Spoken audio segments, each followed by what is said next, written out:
Welcome to Lead for Good, a podcast for nonprofit leaders of all titles and all experience levels. This is a show where the audience will meet and get to know top nonprofit leaders. Together, we will take a deep dive into nonprofit leadership, endeavoring to uncover and unpack the most important characteristics, traits, strategies, and actions of successful nonprofit leaders. Through this journey together, we desire to help you, the nonprofit leader, grow your knowledge and capabilities to lead for good. We want you to achieve your full potential as leaders in the sector. So, welcome to the conversation. We're glad you joined us today. Without further delay, let's join our host, Chris Looney, as he interviews yet another extraordinary leader who is truly leading for good. Enjoy the show. Welcome to Lead for Good, a show for nonprofit leaders that desire to level up their knowledge and skills to reach their full potential as leaders in this wonderful nonprofit sector. My name is Chris Looney, and I have the good fortune to be your host for this deep dive into nonprofit leadership. And today I'm thrilled to welcome Mike Eicher, a nationally recognized leader in higher education advancement. Mike currently serves as Senior Vice President for External Affairs and President of the Ohio State University Foundation, where he leads one of the most ambitious and successful fundraising operations in the country. With a career spanning multiple top-tier institutions, including stints at UCLA, Johns Hopkins University, Mike has consistently guided organizations to new heights in philanthropy, alumni engagement, and strategic vision. His leadership at Ohio State has helped shape transformative initiatives that fuel innovation, expand access, and strengthen the university's impact on a global scale. And today's episodes, we're really going to explore what it takes to lead one of the most ambitious and complex advancement operations in the nation. So Mike shares insights from his leadership at the Ohio State University, covering topics like strategic vision, talent management, campaign planning, and the evolving role of advancement in higher education. So whether you're leading a fundraising team or aspiring to, this conversation is full of practical wisdom and leadership perspective from one of the best in the field. So this is going to be a fun and informative conversation, and I appreciate you joining us, Mike. So welcome to the show. Thanks, Chris. I appreciate that overly generous introduction. Been looking forward to this conversation for a while, so thanks for the invitation. You bet. I feel like this conversation, for me at least, is probably 40 years in the making, because that's sort of the amount of time that I am consciously aware of knowing you and you being a part of the sort of Looney family. So thanks for joining the show. And I referenced that tenure going back, 40 years of at least me knowing you. And I know that you have this incredible journey in nonprofit leadership. And I would love for you to share a few words with the group about what that journey looks like. The journey has been a fun ride.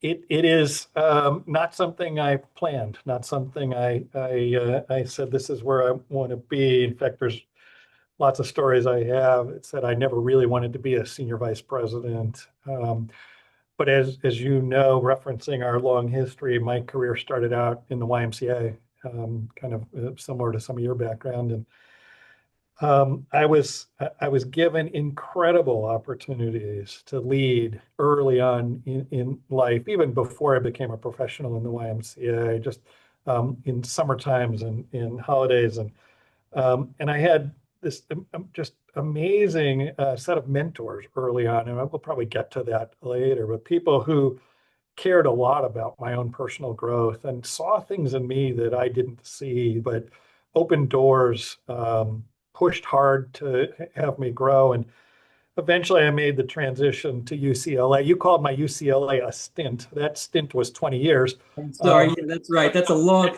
It was a long stint. That's a long stint. I should have said long stint. No, it's okay. I just give you a ribbing there. But so 20 years, it was very influential. And again, growth producing, filled with interesting people and opportunities that I never dreamed I would have in my life.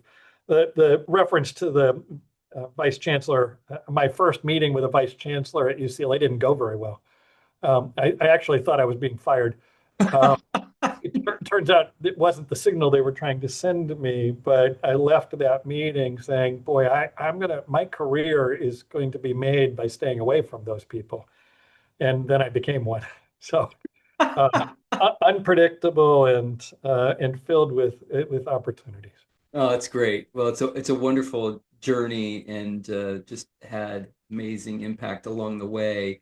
I'm glad you brought up mentors. I'd love to hear about some of the folks that had a deep and lasting impact on your life. Yeah, I get asked that a lot, and I have a list, and then I have what's consistent about that list. And my father was very, very influential in who I became. Quite frankly, so was your dad. And for those in the audience who don't know, you are the son of two world-class fundraisers and leaders in the nonprofit segment. But I learned a lot from your dad. He took me under his wing when I was a college student. People like Larry Rosen, who I Hmm. still consider a mentor. My first boss at UCLA, Marty Slauson, who's no longer alive. People like Ted Mitchell. But as soon as you start this list, you worry you're going to leave people out. There were a slew of chancellors and presidents and deans. And some of my most influential mentors, many of them have passed, were volunteers, people who I worked with in a volunteer capacity, who to this day I think about the lessons they taught me. So what's common about all of those? Well, they were in fact role models. They were mentors, but they were role models. They exhibited incredibly high standards. They held themselves to high standards. They held me to high standards. They were committed to my growth in the sense that they saw honest feedback as a gift. Um, and I have always cherished those gifts. Sometimes they were hard messages. Right. Sometimes they were people on that list who said, I don't think we just saw your best effort. And when they called me out on that, sometimes I was angry at first, but they were always right. Hmm. And when you realize that people around you can see when you're mailing it in, it convicts you. And that commitment to my growth by all of these people, too many to name, really formed me. And we talk about my leadership philosophy, what comes out that when people are concerned about you as a leader and having you grow to your full potential, it's really easy to share that with others. So I think what I try to do, taking a page out of all these people's book, is to give the same gifts and to give opportunities for people to grow and to push them to heights that they haven't been able to, that they didn't see themselves in. So yeah, that in a nutshell, my mentors have been who it made me who I am.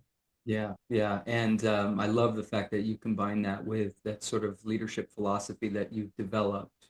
It's been something that has been evolving from the mentors that you've had. So that's a wonderful recognition.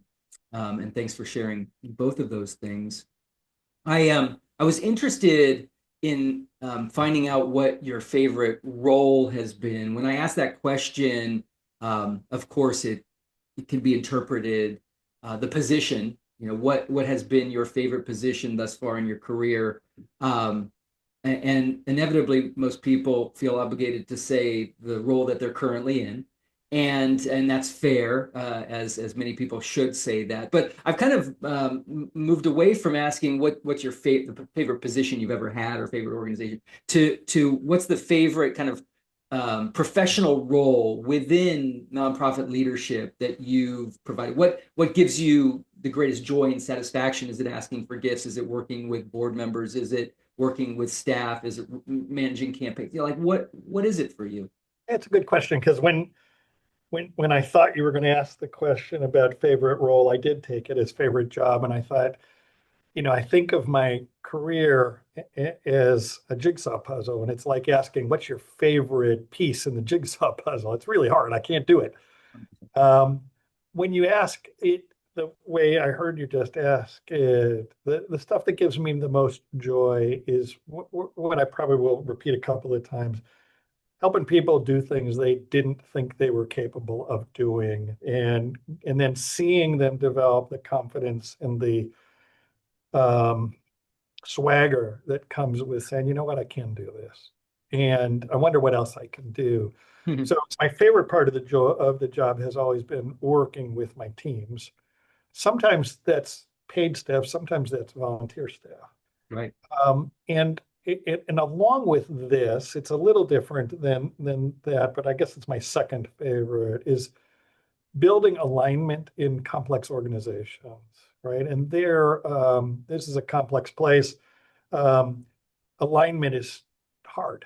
It's a challenging thing to get all of the team members headed in the same direction. Here I'm talking about academic leaders, presidents, deans, board of trustees, donors, volunteers, staff, and the like, all moving in the same direction. That's a challenge, and sometimes it takes a long time. And but I really like that challenge of building alignment for the greater good. I love it. That's wonderful. Well, with each of our nonprofit leader guests, we focus on key elements of nonprofit leadership. And for this conversation, Mike, we're going to explore what it takes to lead a really ambitious and complex advancement operation. And so let's start with leadership and vision. You've led advancement efforts at some of the most significant institutions in the country. How do you approach casting a long-term vision for a complex advancement enterprise like the Ohio State? Carefully. Good, and look, I just got done talking about alignment, and alignment in all of those complex audiences I mentioned, it takes some patience. And I think the secret to building alignment around a strategic vision, particularly like you mentioned long-term strategic vision, the secret to me feels like co-creation. Okay. It is not a sales operation. I don't go around to all of those audiences and say, sit down, I want to sell you a vision. Here's where we're going. What it takes is more diplomatic and more co-creation in that we talk about opposing ideas, other ideas, what could we be? And as people get the opportunity to put their voice into that mix, they are in fact helping to build alignment. And at the end, when a strategic vision comes out, the goal is to have everybody not see every part of their input, but the goal is to have people say, I helped create that I recognize that I was listened to and that I was a part of this strategic vision. It's very hard to run a big university just with authority. Parts you can, but for the most part, it takes a different set of skills to bring the constituents along. So co-creation and alignment feel like really important words. As we put together our last campaign, which we just ended, we took full 2.5 years in building that alignment, and started very much with listening sessions. It started first with conversations with the president, who, in fact, at the time, it's no longer our president, who said, here are the 3 things I want to do. And I said, that's great, but you got to trust me here on the process. I can't just come out and say to everybody, here's where we're going to go. Trust me, I'll get those in, but let's take a little time and talk to our other academic leaders and our other interested parties. Yeah. And you not only found alignment, you and allowed them to hear their voice. They got behind, I would imagine, this co-created vision, right? I mean, it's important for them to also get behind it. Yeah, I think, look, the COVID years were bumpy and got in our way, and it's hard to know what it would have been had we not lost a couple of years. But by all measure, we raised a lot of money, and we exceeded our goal by $1 billion, over $1 billion. We had 875,000 unique individual donors in this 8-year campaign. People got behind it. Yeah. Uh, and despite some of the challenges that we faced over the last decade. Yeah. Is there a reason for choosing co-creation and alignment as opposed to consensus? Is consensus a word that is no longer meaningful or lost vogue? It's not in vogue anymore, or it has a different meaning to you? For me, it had a different meaning. A consensus sometimes leads to least common denominator or less than bold thinking. Love I it. wanted to be bold. We wanted to be bold, and we made it clear that we would be bold by thinking out of the box and thinking creatively, not by seeing if we could get everybody in every room to agree to everything. Awesome. So consensus was never really the goal. Consensus, in the same way as we set 10 objectives for ourselves, and we said if we hit all 10 of them, we shot too low. So I wanted, we had a little bit of things in there for everybody, but not everybody agreed on every objective. Good. No, that's exactly what I was hoping to hear, just a clarification, because so often you hear, oh, such a great consensus builder, and we value consensus, all that stuff. But at the same time, to understand that it might be that lowest common denominator and not bold enough as it might be with alignment and co-creation. Incredibly valuable and important. Okay, so what do you believe distinguishes high-performing advancement teams from the rest? And how do you intentionally sort of foster that kind of strong culture? Great question. I often think about this. You could remove the word advancement from that question, and I would probably answer the same thing. You're a former athlete. Perfect. What is it that distinguishes high-performing teams? And the answer is going to be ultimately very skilled individuals. So you got to have skilled players on the field, but that's not enough. You got to have common goals, common understanding of the definition of success. You've got to have a high degree of trust and respect. We've heard over and over again about very talented teams who get destroyed in the locker room because they don't have trust or confidence in each other. Got to have a commitment to everybody carrying their weight, playing their position, and working really, really hard, because the moment there's a person who's perceived as slacking, that's going to destroy the team chemistry. Right. And you got to have the ability to have fun and to enjoy the people you work with, and to feel appreciated along the way. There's a lot of complicated things in that last idea, but those are the things that make up good teams. Those are the things that make up good advancement teams. Yeah. Where does coaching fit in? I think coaching is really important. In our world, we talk a lot about player coaches, right? So not a concept foreign to certain sports.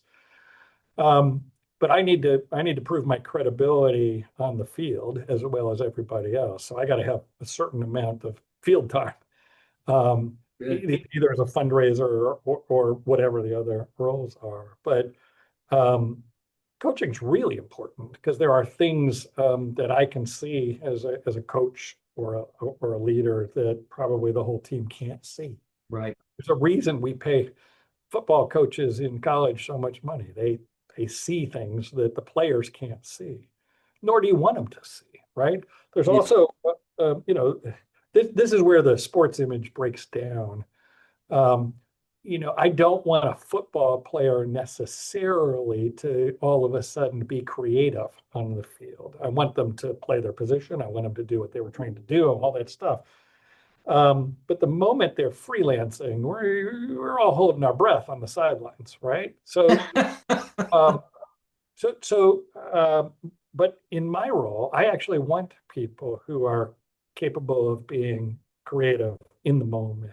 Good. I want to give them permission to to use their best judgment, to use their common sense, to act within the scope of their job, but to act in the best interest of both the university and the person they're interacting with. That's where the team thing breaks down. The sports image breaks down a little bit at that moment. Yeah, yeah. But I love the fact that you celebrate the creativity. But when I first got here, one of my first assignments by the leadership was literally my first week. They said, you need to develop a strategic plan for your unit, and it needs to be in 3 weeks. And I said, it's not possible. I don't know my unit enough. I can't do that. But we did spend time doing a strategic plan for the unit. And one of the things that we built into that very, very first strategic plan was that we wanted to be among the most creative advancement programs in higher ed. Okay. We said that. We called it out.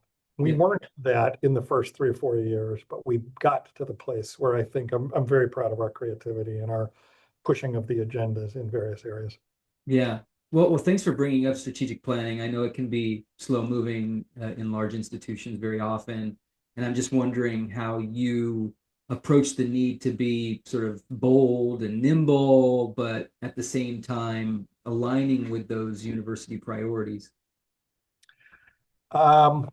It's interesting timing. Yesterday, my university announced its 10-year strategic plan. So we just were on the heels of announcing that. And I believe it is a very bold effort at a time when lots of universities are playing defense, we're playing offense. Interesting. It's really an interesting time for us at this university. My role, or Advancement's role in building that strategic plan, was very much to be at the table, to be an advisor, to be a part of the discussion. But we're also we're a support unit.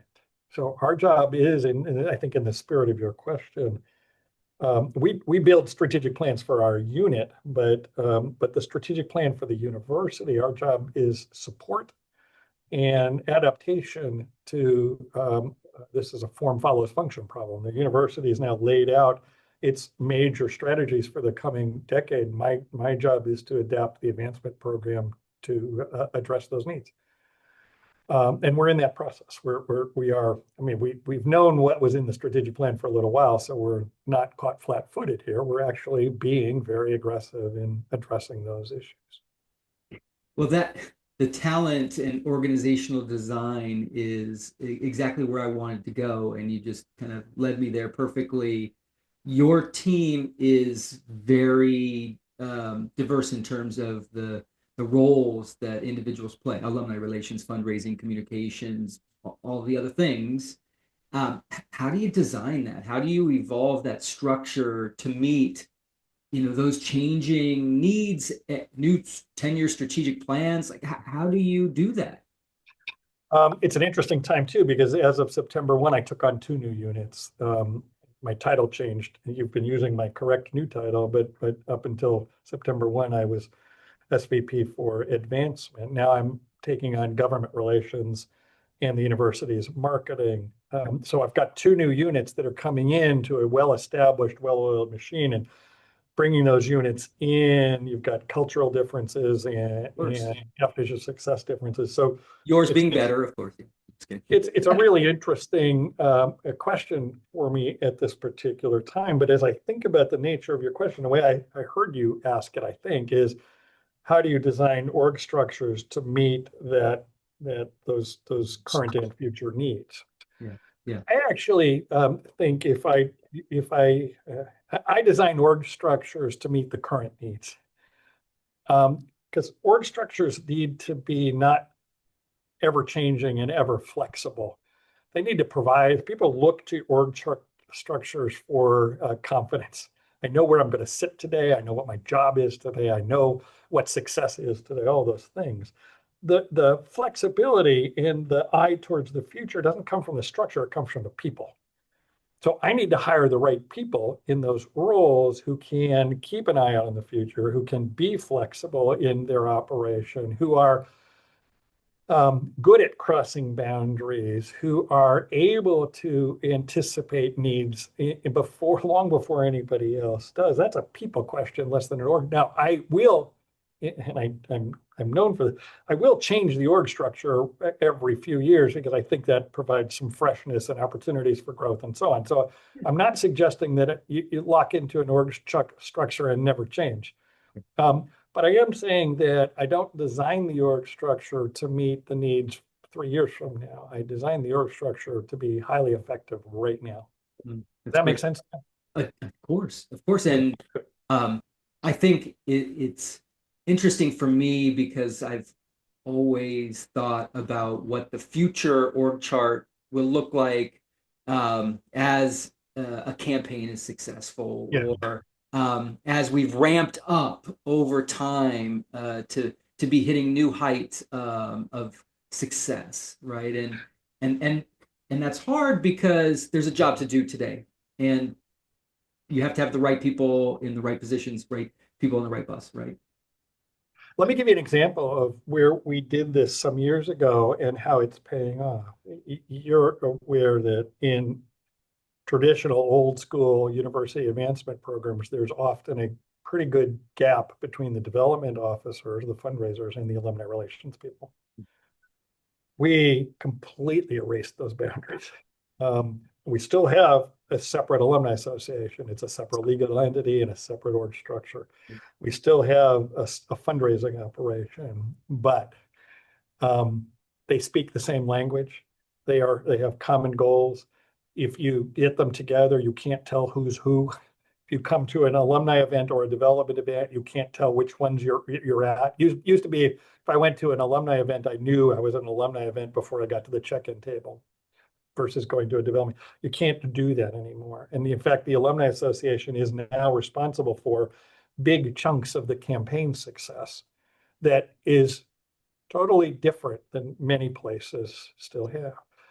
We have perfected this and really are proud of it, to the place where other universities are coming here saying, can we visit? Can we try to figure out how you do that? And the secret sauce is always not just, we can hand them the org chart and the recipe, but the secret sauce is always culture. And we started by saying, well, let's talk culture. Let's talk what it is that ties us together culturally and goal wise. What are our common goals? And then it just happens. It's been great fun, and that evolution continues to move on. Once we added the marketing people to that, the marketing people brought a whole different sensitivity to the alumni and development continuum, and then magic started to happen. We just erased boundaries, and so the structure. If you saw my org charts today versus what they were, say, 10 years ago, you would say, it's not dramatically different. If you interacted with the team today versus 10 years ago, you'd say it's totally different. Yeah. So making the point again, it's a little less about org charts and a little bit more about culture, strategies, operating principles, values, definitions of success, those things. Awesome. I feel like I'm getting a sort of master's degree here in management, nonprofit management. And so the way that you just talked about the org chart and culture and how things should work and thankfully are working there, how does that help you hire? How does that help you retain talent? Because I know that's such a big challenge, and so is there a philosophy that you have to building and sustaining a strong team? There is, and it's something we talk about all the time. Again, in that original strategic plan for my unit of many years ago, we said we wanted to be the employer of choice in higher ed advance. It was a bold, sort of crazy idea. But then we said, what's it going to take to do that? And we weren't anywhere close to being there at the time. And I don't know that there's a lot of secrets here, but the first order of business was to declare that was your ambition. Our ambition was to say, in order to really have a first-rate career in advancement in higher ed, people should at least say, should I stop by Ohio State? Should I work there? And then, then the things we already talked about, identifying top talent, recruiting the folks who never people didn't think you could get, world-class talent, onboarding that talent and training them, giving them all of the tools Right. that they're going to need to be successful, um, and then committing to their career growth, committing to their growth year by year. And look, 75% of my budget, and I have a big budget, but 75% of the budget is personnel. That's the franchise. That is it. That's the franchise. I love It is. that. Totally. Right. It's not the quality of the programs we run. It's not the quality of the brochures we do. It is the quality of the people we have. So once everybody believes that, and once everybody says, this is the kind of place that is committed to my continued growth, and I don't have to leave in order to do that, then we set metrics. So just to prove our seriousness, not only do we set metrics, we report those metrics out to our volunteer boards and committees. Yeah. So we set, and it was particularly poignant at the end of a campaign. Often staff use that moment to say, I'm gonna go somewhere else in my career. Right? Campaign's over. I've done that. I've got it on my resume. I've got a $5.5 billion campaign under my belt. Time for me to go elsewhere. We said that's a high risk moment for staff, and we're going to up our game on trying to make sure that we don't lose the key people. We set as a goal 90% retention, which is above the industry average and certainly above the university's average for retention, and we hit it in the final year of the campaign. When they were probably at the height of their ability to be recruited to some other extraordinary place. Highly marketable. I mean, I'll hold my team up against anybody in the country. They are highly marketable. They all get pinged multiple times a week. They all could go elsewhere. We live in a city where they have multiple opportunities to work in advancement in cool places, and they wouldn't have to take their kids out of school. How do you? They might run the shop. They might be and get more money sometimes and higher and more impressive titles. Right. Amazing. And you kept it together because of the culture of the. Man, I'm not going to do it justice. We made it a priority. We said this is and we can't just do that by saying you're important. We have to show it. We have to do stuff. Mike, words aren't enough? I mean, not enough. I understand. Well, that's great. That's really helpful. And very inspiring to hear, that it is possible to retain talent, to keep an all-star team together, and do great things. It's not cheap. It is not cheap. We spend money on these things. That we invest in people. I'll give you an example of where we've invested in this, and this took on a new life. This is only one small piece of the overall program, but as it relates to building leaders for the future, we had an idea about how we might build those leaders, and created a program that we ended up then inviting as a part of this 10 big public universities to be a part of. That program has blossomed to the point where we have 23 first-rate universities across the country, and it is now a nonprofit. Really? We have 260 alumni.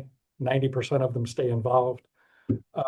It's called the Advancement Leadership Lab. It is, because it's now a nonprofit, it has a board, it has a independent staff. But it has exhibited, not just here, but across the country, our desire to impact the profession by building the leaders of the future, the people who are going to sit in my seat down the road. Yeah. Entirely focused on higher ed at the moment? It is, although we're getting some requests to go out. When we built the charter, we can go out. We're two things. It's focused primarily on advancement in higher ed, and so we're getting these universities who have been a part of it this has gone on for 8 years. So this isn't brand new. It's an 8-year program. But I'm getting universities who are saying, other areas outside of advancement in our university would benefit by you running this program. So we're cautiously exploring. It's a small staff. I've got 3 staff people, so hard to do everything right now. But we are in an expansion mode. We are looking at where else we might go, and who knows, Great. could go outside of higher ed. But to the important point of making leadership development a priority and giving those emerging leaders the tools, training, opportunities, money, respect that they need to be successful and to show them the commitment that you're making to them. And again, going back to your opening question, that's the respect people showed me early on. So it's easy to sort of share that now. Yeah, love it. Well, let's talk about another favorite subject of yours, which are campaigns. The Ohio State has run some of the largest fundraising campaigns in higher education history, any organization for that matter.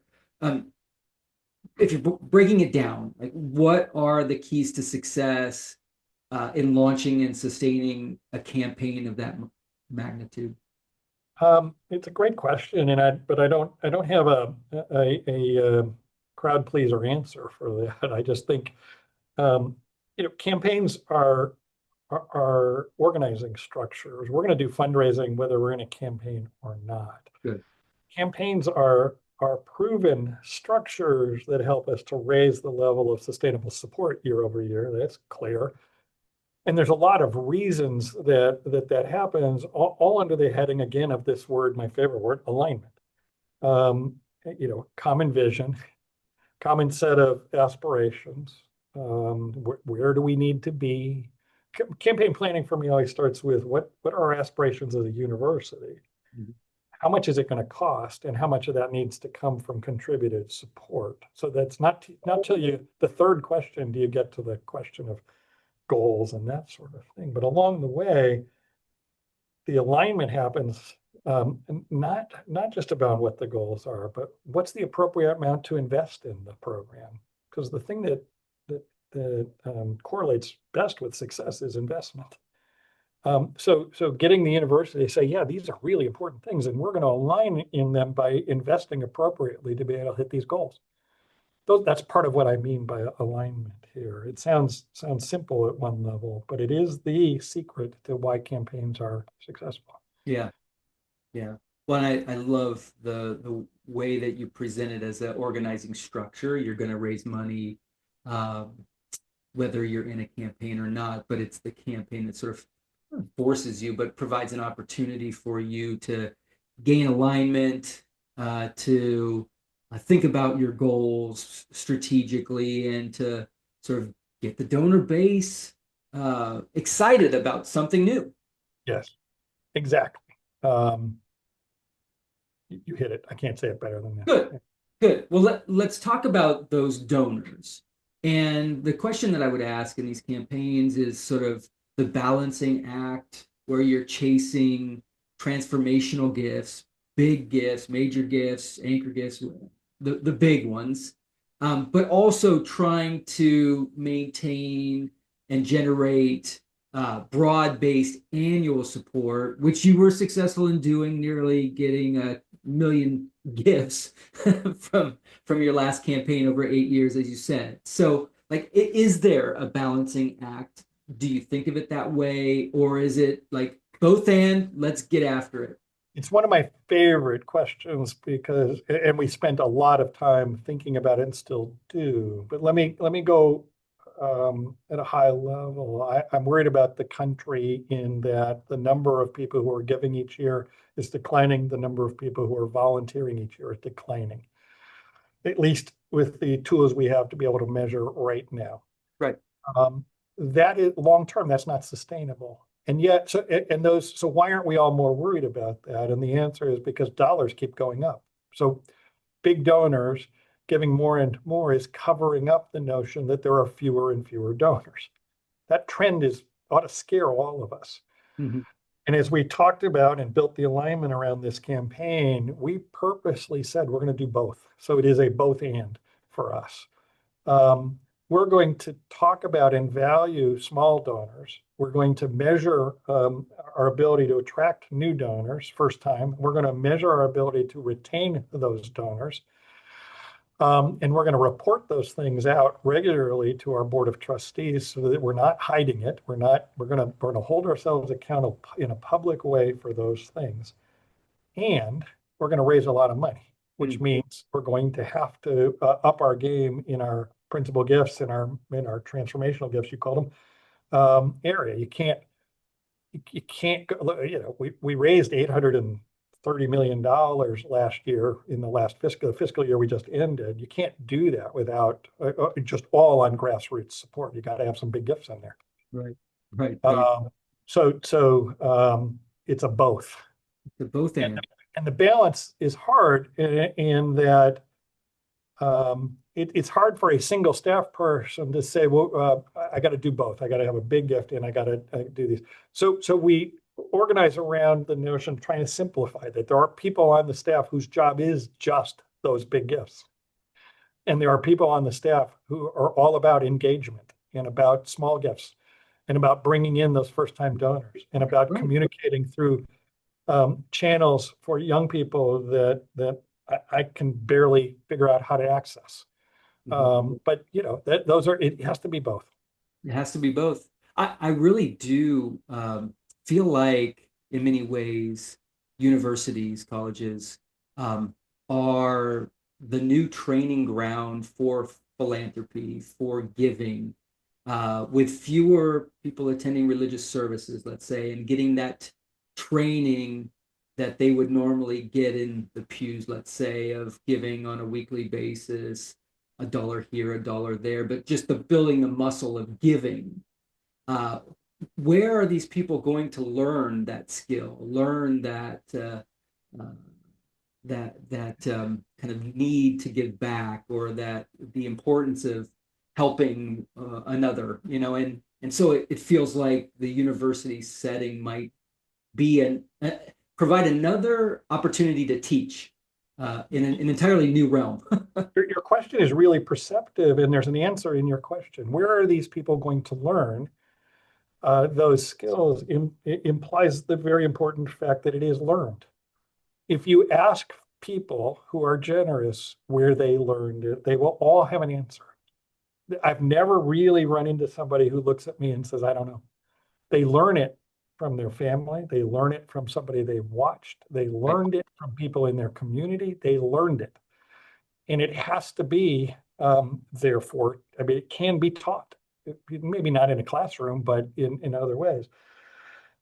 If that's true, we need to be public about some of these things and why people give and how they give. We need to think about intergenerational growth, because we have lots of folks who are second, third generation donors here in our midst. I bet. And we can't just assume that those folks are going to, inherit the Ohio State virus or something. That's not going to work. So how do we? And I think to some extent we're some of the entities, I won't name them, but that fell down, who are having really giving crises. They lost sight of some of that. They assumed that there was an unending pipeline. And the reason I wanted to spend so much time here is I didn't want to be that one of those organizations that 10 years from now people say, where are all the donors? What happened? That's right. Yeah. Cautionary tale when you look at some of those other organizations that just made that poor assumption. Yeah. You can't assume. And you can teach. And I think that's where I got goosebumps. The notion that people can be taught to give and to be generous. It's not always DNA, right? It's taught, it's learned. And it's just one of the best gifts that you can teach someone. Because it opens up your heart, it opens up your mind, it opens up all kinds of opportunities. Agreed. I'll get off my soapbox. So Mike, I got three more quick questions for you as we kind of wrap up, and these are, I guess you could call leadership reflections. So what's a leadership lesson you've learned that you wish you had understood earlier in your career? That's a good one. as I reflect back on my career early on as a leader, I thought I needed to be the person who had the answers. Yeah. I needed to be the person who could, if not have them at my fingertips, could get the answers. Now I believe my leadership is to be the question asker in the room. Oh, interesting. So moving from, I don't know that I could have done it a lot quicker, but I wish I'd have known that moving from answer provider to question asker it's way easier at my stage, right? I'm not trying to build a resume. I'm not trying to prove myself anymore. So I can be the one in the room that says, I got a dumb question. And it's not risky. Early on in my career, it felt risky to be the one who asked the dumb questions or to say, I don't understand exactly where you're going with this. Yeah. Yeah. I probably should have taken more of those risks earlier because I think I could have added more value earlier, but I got there and I'm glad. So That's good. No, and of course it's asking the right kinds of questions that help people understand that they might already have the answers that they need. It's a really interesting way to phrase that. But I want to make sure that people understand that my goal isn't to prove I'm the smartest person in the room by asking the most complicated questions. Right. Good. In fact, quite the contrary. Sometimes my value is asking the simplest question.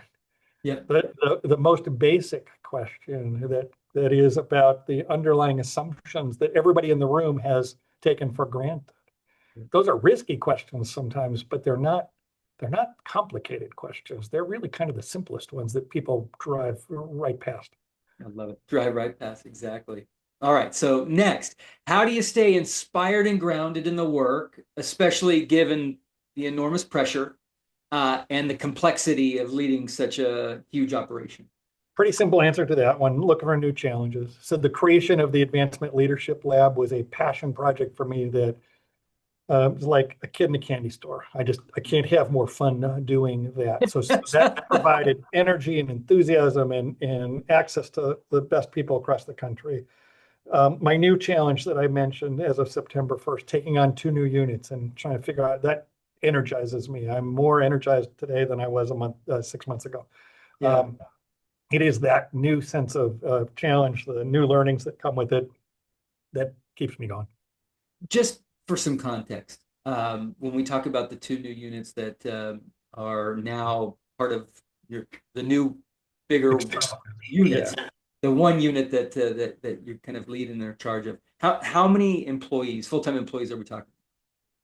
Added 65 to the base. So now the total team is somewhere pushing 6. It's not quite 600 probably. 600. Got it. Yeah. A little under that probably. Amazing. Thanks for that. It's interesting to have that context. We're not talking about 6 people or 60 people. We're talking about 600 people. Yeah, and a lot of great people to help steward, and support those folks. Okay, so last but not least, what advice would you give a new leader stepping into a senior role for the first time? Again, you ask really good questions. I have 3 things that come to mind immediately. Great. Awesome. One is everybody I know of has some degree of imposter syndrome when they step into these new roles, right? And imposter syndrome is a real thing. I'm hope nobody sees how insecure I am because I'm going to try to get through this. Everybody has it. Deal with it. Second, in our business, everybody has an opinion. In that way, it's a lot like coaching a big team. Everybody has an opinion after the game about what you should have done, what you could have done, and you got to develop a really good filter here because you can't make everybody happy. So get over that. And the third thing, for new leaders, I see the job often controls the new leader. The calendar controls the agenda. The demands on the time dictates how that person's spent. And it takes a little while to say, wait, who's in charge here? My calendar or me? And the sooner a new leader can come to grips with the fact that the calendar is a tool to get stuff done. Calendar isn't the demand. The email isn't the thing that is controlling your day. text messages and all. You need to be responsive, but you got to find ways to manage the job, not let the job manage you. And everybody gets there, but it takes a while in the beginning. Yeah. Wonderful advice. Oh my goodness. Well, Mike, thank you for sharing so much great expertise and wisdom with us in under an hour. It's hard to believe that we packed that much content into less than an hour of a conversation, but we did. And I know there's a ton that the audience is going to unpack. I know it's going to be a real positive impact for so many people that listen and learn from this conversation. And it just kind of makes me sad that we've reached the end of our podcast episode. But I did want to thank you, Mike, again for being our guest, and the audience for joining us today. Just a reminder, if you like this content, please subscribe and follow us. We also have 2 other podcasts, the Mastering Fundraising podcast and the Nonprofit Edge. In each of those podcasts, we are interviewing extraordinary individuals, kind of trying to understand what their journey has been and digging in deep to kind of draw out some of the expertise from them to help our audience grow as professionals. So once again, until next time, thank you for joining us, and we'll see you all again very soon. Thank you for joining us for this most recent episode of Lead for Good. Our passion is helping nonprofit leaders reach their full potential as leaders, and we sincerely hope this episode has been edifying for you. Please subscribe to this podcast to not miss any of our Lead for Good conversations. We welcome your feedback, suggestions, and comments via email at hello@fulcrumleader.com. Lead for Good is a production of Fulcrum Nonprofit Leadership. Please visit us on the web at www.fulcrumleader.com. Until next time, we wish you all the best and encourage you to always lead for good.